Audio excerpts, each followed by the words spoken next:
Welcome Giridhar Sanjeevi. Thank you for doing this. I want to be respectful of your time and harness this rich experience you have on the subject you and me both are very passionate about, corporate governance, particularly in the context of related party transactions. Thanks, Bhupendra. Giri, the story of corporate governance in India, if you look at medieval India or today, it has always been there, right, in some other form or format. On 15th of Feb 2025, SEBI, in its wisdom, thought that while they have put onus on independent directors and boards and companies to do a self-governance, but the data was not harmonized in the sense that that every company would come up with its own set of data for a particular transaction to be approved. So they thought a standardization is needed in terms of what format data is given to an independent director and particularly shareholder to take a right decision on a related party transaction. Related party transactions are not prohibited, just to make it clear, right? They are regulated, which means you can go ahead with certain facts and certain process. How right it is to get into a black and white zone from the questions in a related party transaction, or you think that you need to put some governance model and this is the best model which regulators have come up with? No, I think it's interesting the way regulators are thinking today. I think if you look at the different regulators, whether it is SEBI or NAFRA or MCA or any other thing, there is to some extent a loss of trust actually.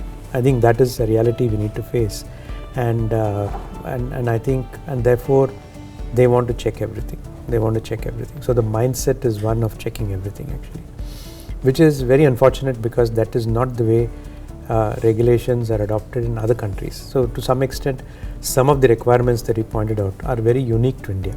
No other country kind of has this level of regulation into micromanaging. It's not the job of the regulator to micromanage what happens in a company.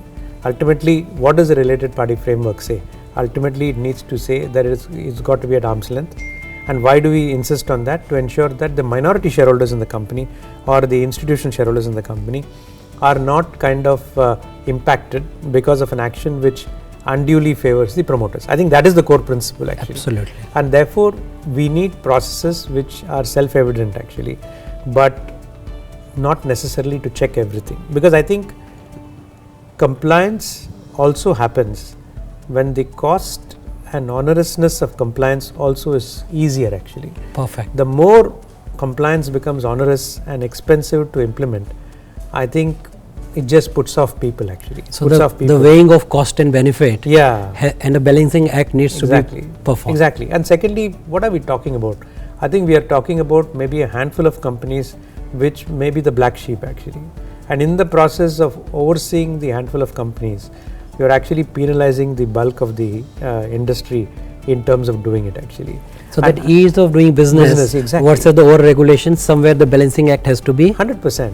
And I think somewhere I think regulators probably need to assume that there are other checks and balances. So if there is a company which kind of does something on the related party side which is not okay, and I think there are mechanisms where shareholders can outvote actually, or it could be, see, ultimately, as somebody said, you can only fool all people some of the time. I think ultimately some of these things will come out actually.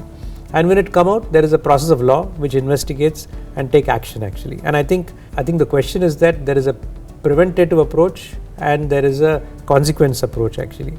I think the government, the regulators are probably focused a lot more on the preventative approach, which makes them kind of be very prescriptive even before a company kind of takes a step actually. That's a great point. And they are probably taking too much. Sometimes I think it is okay to rely on the consequence, which means the bad apples will get found out and there will be penal actions actually, and let the law take its course in that case. But I don't think regulators need to get so prescriptive.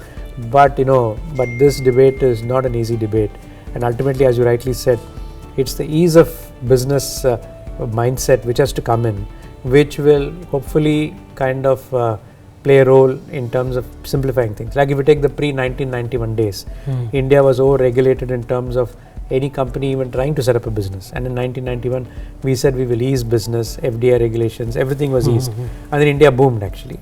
So similarly, I think now we are going through this phase of over-regulation in terms of what the government wants. But maybe over a period of time, I think this is what I think the regulator should do. Maybe they have prescribed something, take feedback from the industry, monitor what happens. I think one good thing SEBI is definitely doing is publishing those consultative papers where they take views, but they also are saying openly that not all views we are taking. They are saying that also. To that extent, there is transparency. But maybe over a period of time, if they track in terms of progress, in terms of how companies are actually doing, maybe they can take off a few things actually.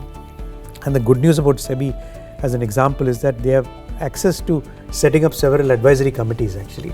And these advisory committees are manned with people working in the industry, working with other parts of the industry and external advisors. Maybe those advisors can help to shape and make it a much more simpler regulation actually. Perfect. I think the long-term benefit for India is not under governance, but neither over governance, keeping in check the ease of doing business, because we need to grow. We need to grow fast. We need to attract right investment, and we need to protect our young investors who are our minority shareholders. Absolutely. So a balancing act is the answer. Absolutely. Totally agree. Thank you so much, Giri. This has been so insightful. Thank you. I've learned a lot and look forward for more. Thanks a lot. Thanks a lot.